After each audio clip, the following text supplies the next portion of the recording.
it's super disappointing. I mean, god damn it, you know. Jesus, you know.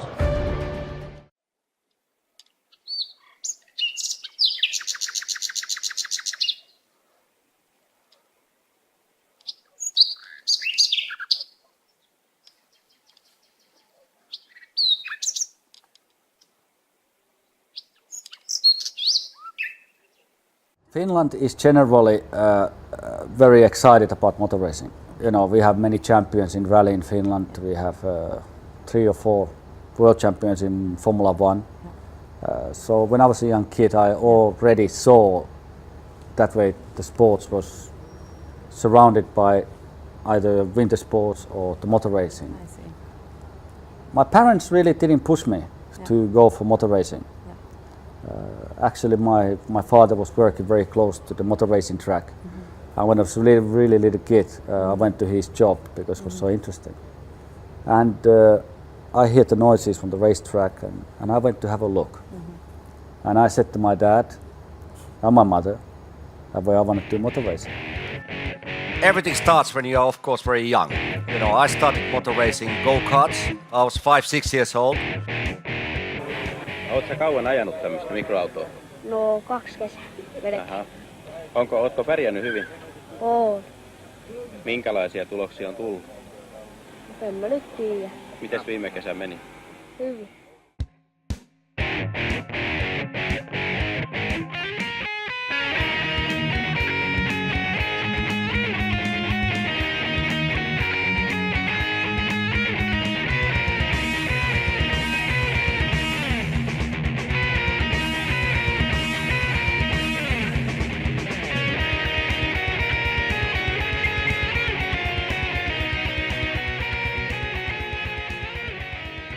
So it was quite easy to found this mentality how to get successful. And of course, when you get older, more experienced, you go different categories in motor racing, you continue to carry the same momentum.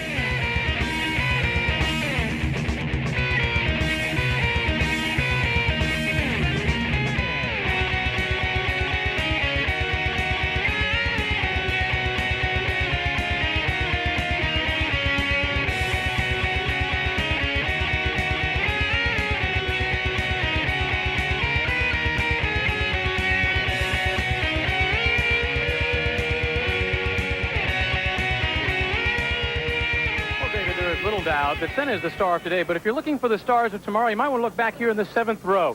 22-year-old Mika Häkkinen, qualifying in the Lotus, did a wonderful job this weekend. Last year, he was the Formula 3 British champion. This year, in his first start, he's showing just how well he can do. This is his first start as a driver. Oh, he got a crash on the backstretch. Is that Tarquini? And it looks like perhaps the AG... no, that's the Lotus. That's Mika Häkkinen in his first Formula 1 start. Oh, what a tough break. Mika Häkkinen has got my choice of the John Alesi of 1991. He is very young, 22. Only done 2 forms of racing before, the Vauxhall Opel in Europe and English Formula 3. Champion at both. Kalusto, kuinka luotettava se on tähän kisaan? Mä uskon, että se on... Nyt. Mä uskon, että siihen voi todella luottaa, että se voi vetää täysillä. Mun penkki on semmonen, että siinä voi istua hyvin ja siitä oikein pystyy niinku painaa jokaisen kierron consistency, eli tälleen tasaisesti samaan aikaa. Ja sillä tavalla me saadaan tulosta, että mä ajan tasaisesti kovaa ja ohittelee siinä samalla muita, niin eiköhän siinä sijoituskin paranee. Sinulla on oikeastaan pelkästään hyviä muistoja täältä Imolasta. Voitit Formula 3-kilpailu viime vuonna. Toivotaan, että hyvät muistot jatkuvat, vai mitä? Kyllä, varmasti. Onnea kisaan. Kiitos, Matti. Mitä? Viidentenä! Onko 7 jäänyt rada? Van de Poel keskeytti. Polttoaine loppunut, viimeinen kierros. Polttoaine loppunut, sen me tiedämme takuu varmasti. Lamborghini on tunnetusti janosin moottori tässä hommassa ja se oli Mika Nonni. Mikä on 5? Ei ole totta, aivan uskomaton suoritus.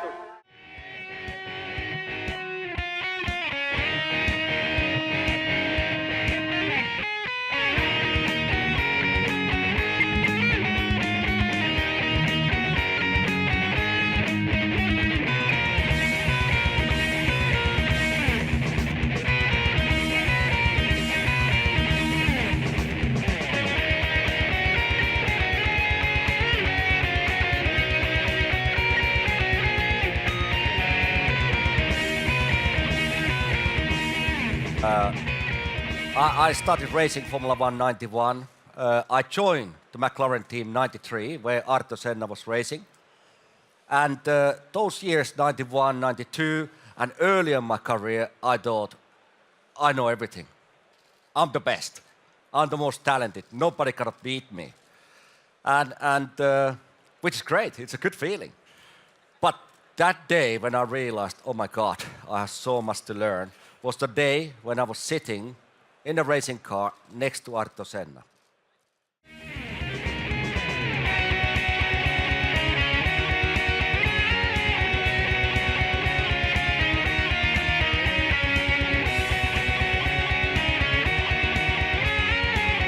And I was very fortunate because when I went the very first qualification, the Grand Prix with Ayrton Senna, I kicked his ass. Have been behind Prost is Senna, and Mika Häkkinen has got a clear run down to the first corner, and if Prost is tardy, getting away from the start as he has been this season before, getting started is not his forte, or hasn't been this season. That man that you're looking at, Mika Häkkinen, number 7 from Espoo in Finland, could be in the lead of a Grand Prix for the first time in his career. Watch for the green. Prost has got away well, but so has Mika Häkkinen. And Prost is being crowded as he goes into the corner, and it's Jean Alesi in the Ferrari who has blasted through from 5th on the grid. He leads Häkkinen, and Senna has got ahead of Prost, who is now down to 4th position. And the amazing Jean Alesi, the Moto, Senna is through into 2nd position now. Down to 3rd position goes Häkkinen, who will be able to watch his team leader.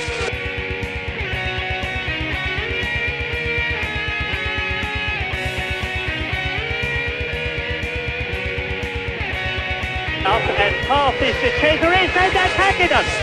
Mika Häkkinen, that is exactly to the inch where and how Senna went off this morning. And that means to say, of course, that both McLarens are out. Happily, Mika Häkkinen is perfectly all right.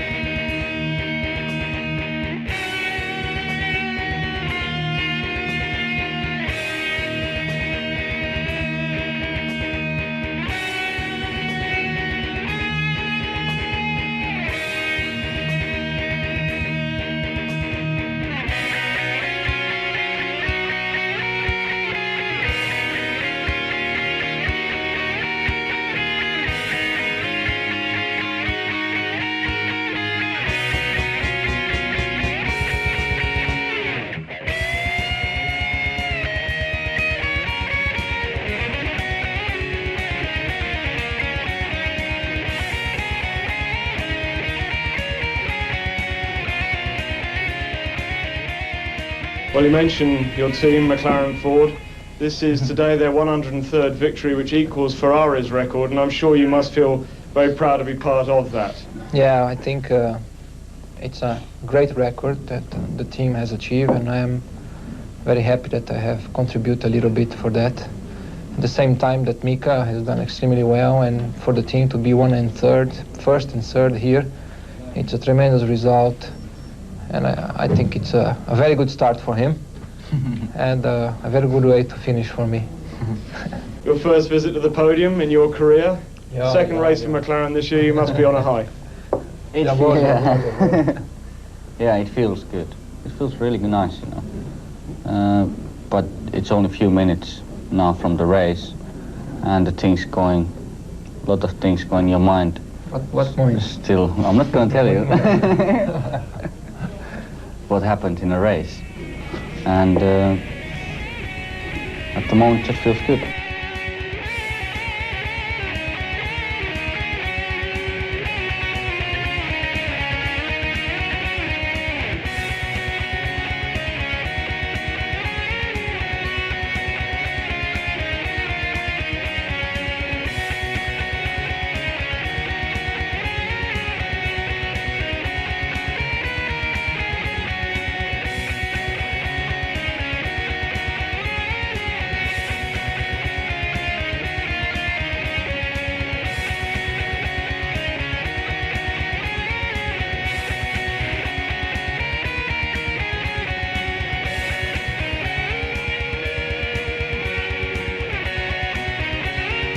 95 was really hard year. Mercedes had a high expectations for the results. Car didn't work really well in 95. Also what happened with Nigel Mansell, he arrived to the team but didn't last too long. Very difficult year. And then the accident. I mean, wow. There was a tire explosion, and of course it was in a most horrible corner where the speed is really high. So I hit the barrier, cracked my skull. But there was a good thing. There was just a medical team was just in that corner based. Hospital was 200 meters away, so there was a lot of positive things. But that really, I think, helped me to appreciate the life. Well, when I lost the control, I remember when I lost the control. And I remember when I was in a car, I couldn't move. You know, I tried to move, but I had no chance. So I just decided to just relax. That's what comes to my mind. And then the doctors came and then I passed out. And in the hospital, they kept me asleep overnight because I cracked my skull, so they had to do certain things to keep me still and not to, otherwise if I wake up I start panicking or something. And I woke up, the family was flying over to Australia. But team, Ron did everything to protect me. And also Ron's wife was there, Lisa, and they came to see me, and I think they were quite terrified to see what I look like. It was awful, awful time, you know.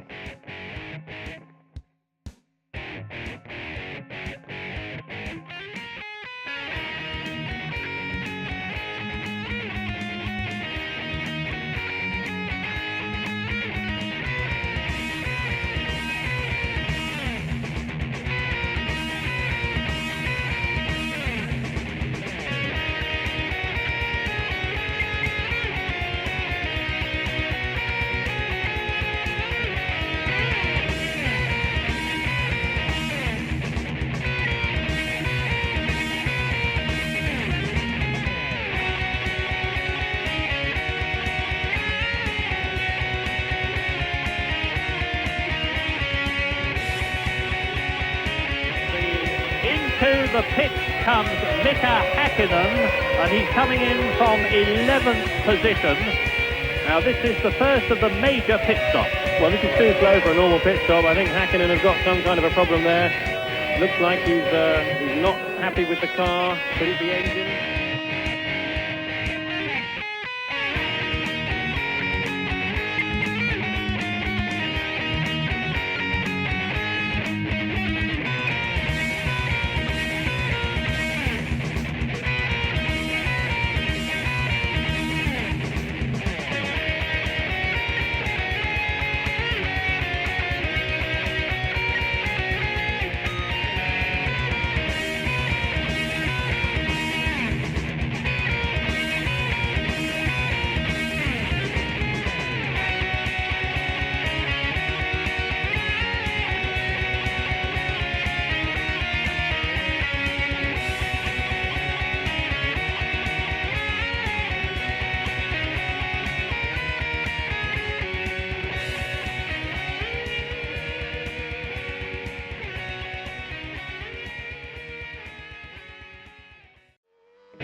Mika's first pole, your first pole since Ayrton Senna.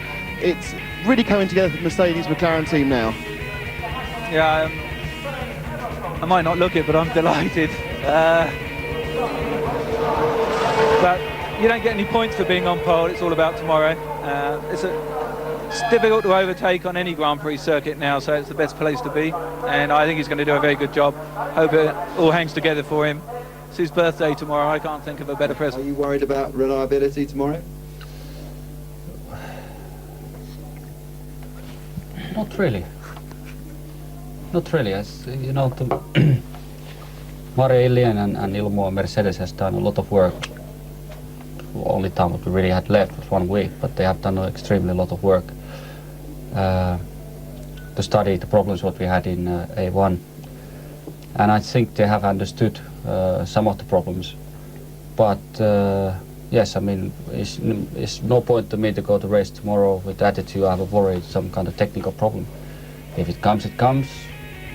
If it doesn't come, great. Mika, well done.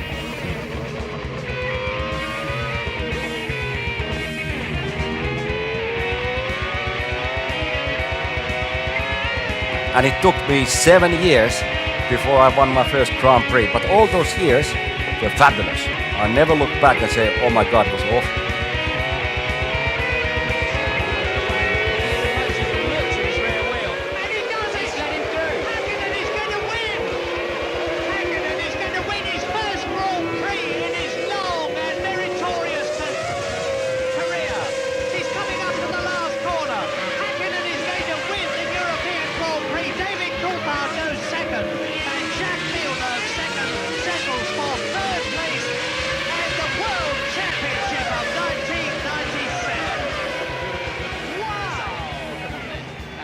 Two McLaren drivers, 1 and 2 on the podium, and Jacques Villeneuve, the new world champion. Well done.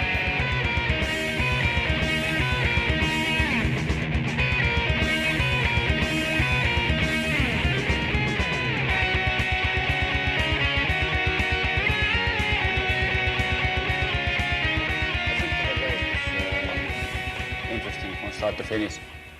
Me anyway. I think I lost some time.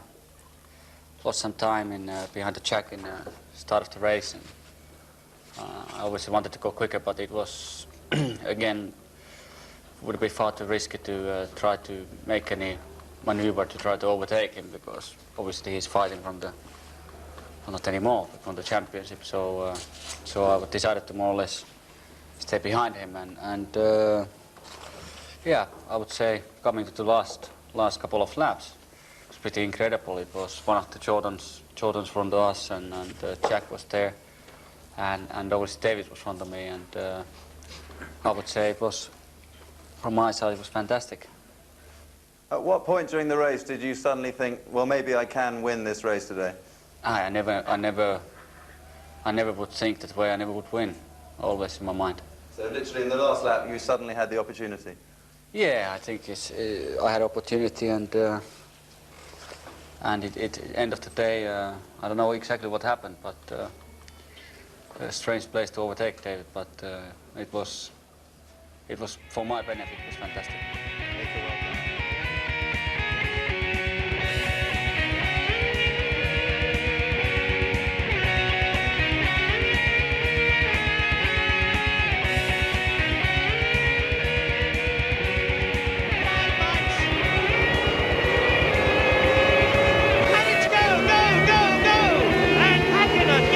Start. David pulls across in front of Coulthard, and Schumacher gets in front of.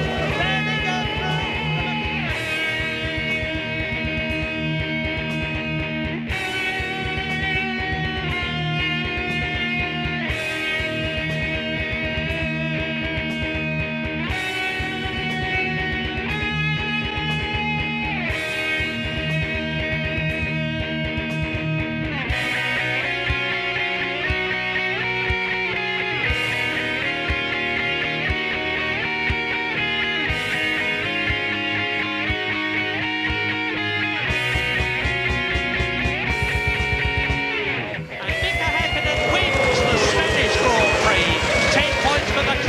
Mercedes, and Wynn has now extended his World Championship lead over his teammate David Coulthard to 7 points.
away from that right-hand side of the grid, and you can expect them to get away slightly slower, but it's not always the case. 21 on the grid because Ricardo Rosset failed to qualify the Tyrrell. Only one Tyrrell starts the team's last race here in Japan.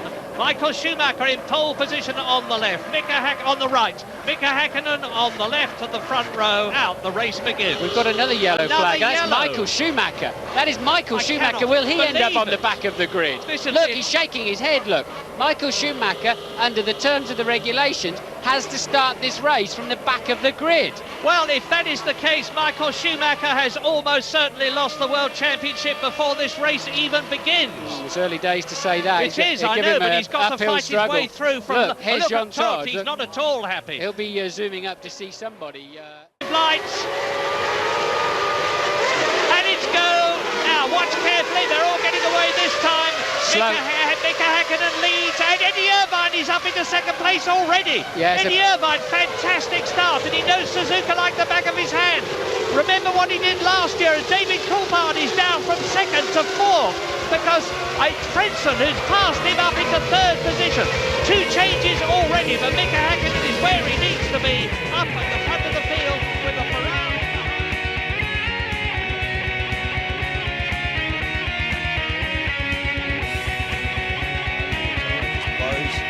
Whether that's he may have run over a bit of debris from the Japanese crash. I mean, to give Goodyear their dues, probably that's more likely what would have happened. But either way, he's paid the price. And at the end of a fantastic drive, because nobody could have come from the rear of the field like that. I mean, just a very forceful.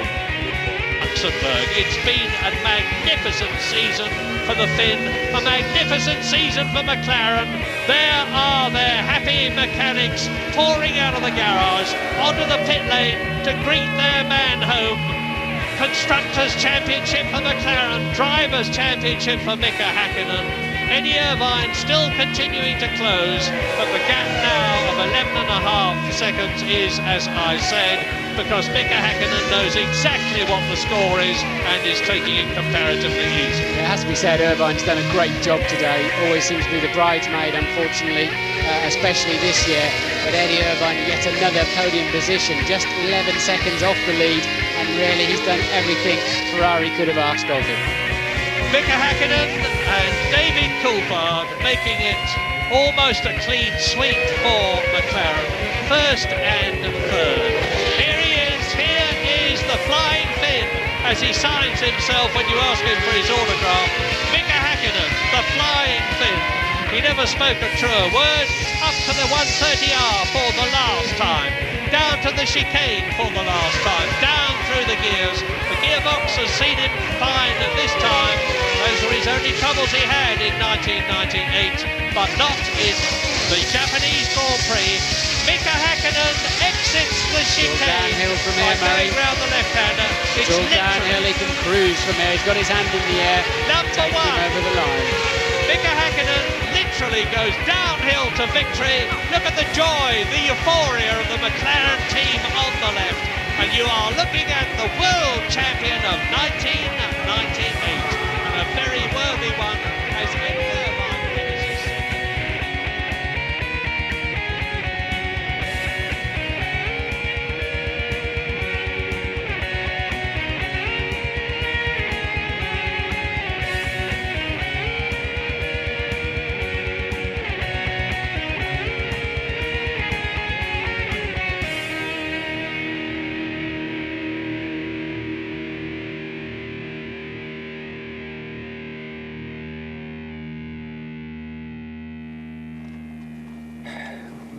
Since starting Formula One 1991, it has been a fight every year, trying to maximize the result personally and always for the team.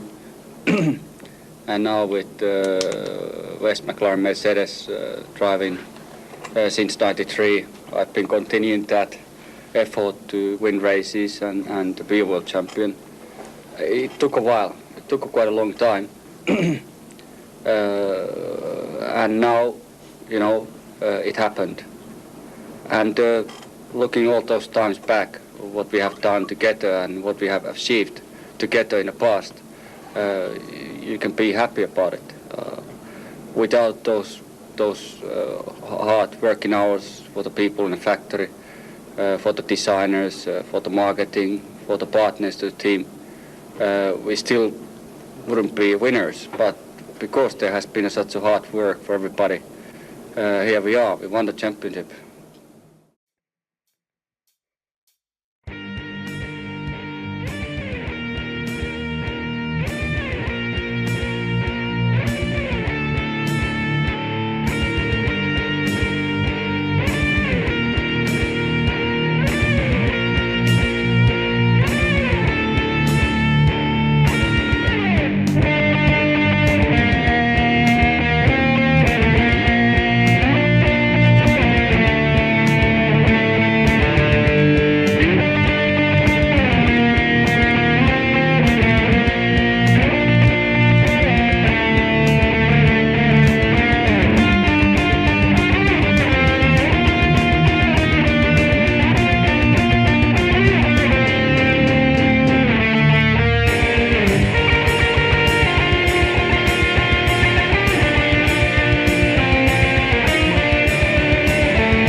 race.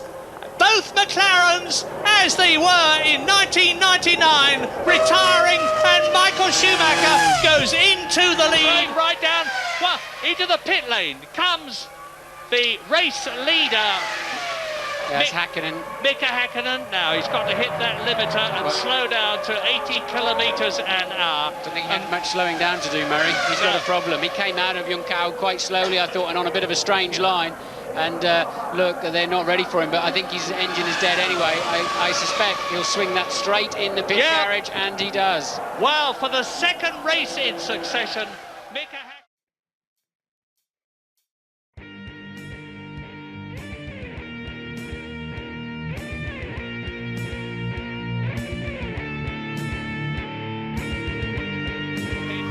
Especially Mika, the quiet, unflappable, pragmatic Mika Häkkinen, 17 seconds ahead of David Coulthard. Their lap times have come down.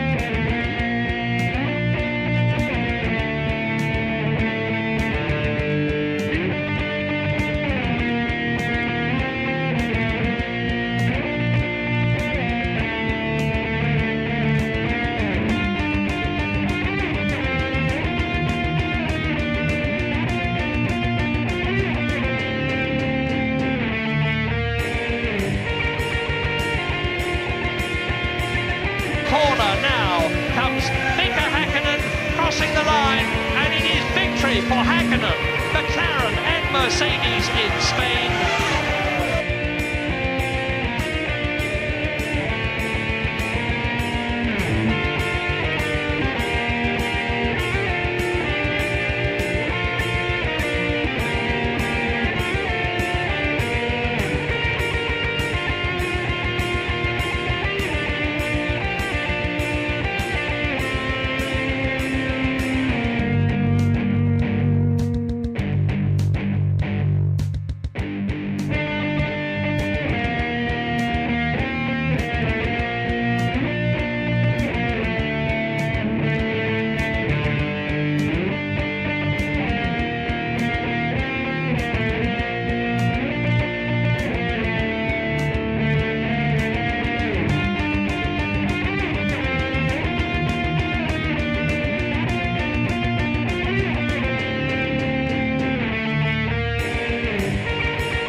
Go from here? There have been rumours all season that he's contemplating retirement, and yet this weekend there are stories he's on the verge of signing a new contract for a record-breaking 10th season at McLaren. Either way, he clearly doesn't want to talk about it. I understand that you're thinking about doing another deal, obviously close to doing another deal. If you did drive for McLaren next year, it'd be your 10th season, Mika. 10th season.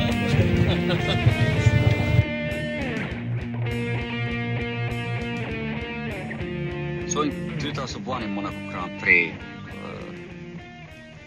I went to see the run in a motorhome, and I felt it that way. I want to stop basically, and when I went to see him, Ron was really good. You know, he came me to idea that way. Mika, don't make quick decision. Think about it, and why don't we do this way? Have a 1 year off, and come back to me later on 2002 and tell me what you want to do then. You know, for some people it can be very difficult to motivate yourself if you know about what you planning to do. But I had races what I wanted to win, and it was definitely a Silverstone, and it was definitely Indianapolis. So I went to these Grand Prix with maximum confidence, of course.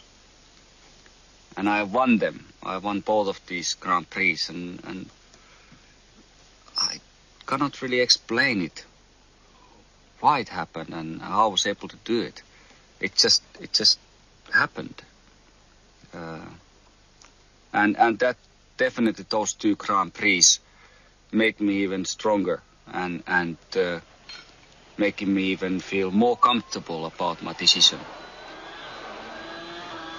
Then it came 2002, Monaco Grand Prix, and I went to see Ron and said, I do like to complete retirement, and I was very grateful to him. He gave me that opportunity to think about it, and now it was the time to retire. And I would say the decision was more about, you know, the time I want to spend with the family to see the Hugo growing. spend time with my wife, and I simply also I didn't want to hurt myself. I've been so much through in my career in Formula One, particularly in '95. So I did achieve so much. I thought it's not worth it anymore to push your luck further.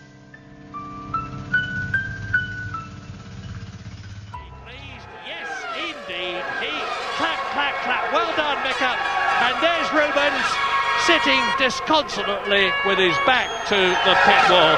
And Mika even stops the car. He's so pleased with himself. Yes, his 20th Grand Prix victory, well earned.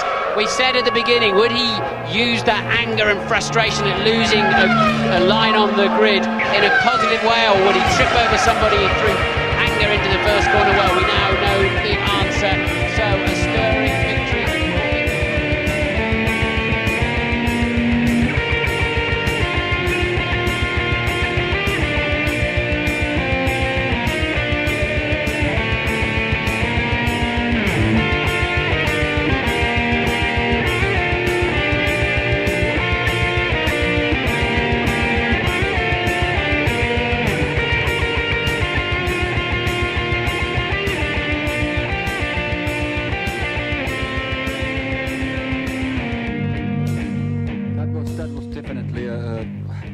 One of the highlights of this season for me, definitely. And winning a British Grand Prix this year was for me something that I always wanted to in my book basically, and Indianapolis was the other one, and this is it. You know, I'm absolutely. Still a bit confused, to be honest, to really experience what has happened today, particularly because of this morning incident. What happened to me damaged the race car, so mechanics did the fantastic work to able to fix that. First of all, and second thing was I went through the red lights today. This morning. Free practice, and the stewards decided to give me a penalty for that, and they dropped me to second row. I qualified second, so they put me in fourth position. So disappointing it was, obviously, and all that frustration what happened this morning, and to sitting here in the middle and winning Grand Prix, it's just flat out. You know, I don't know. You know, I'm just incredible. I'm very happy, pleased. I don't know the words to even say.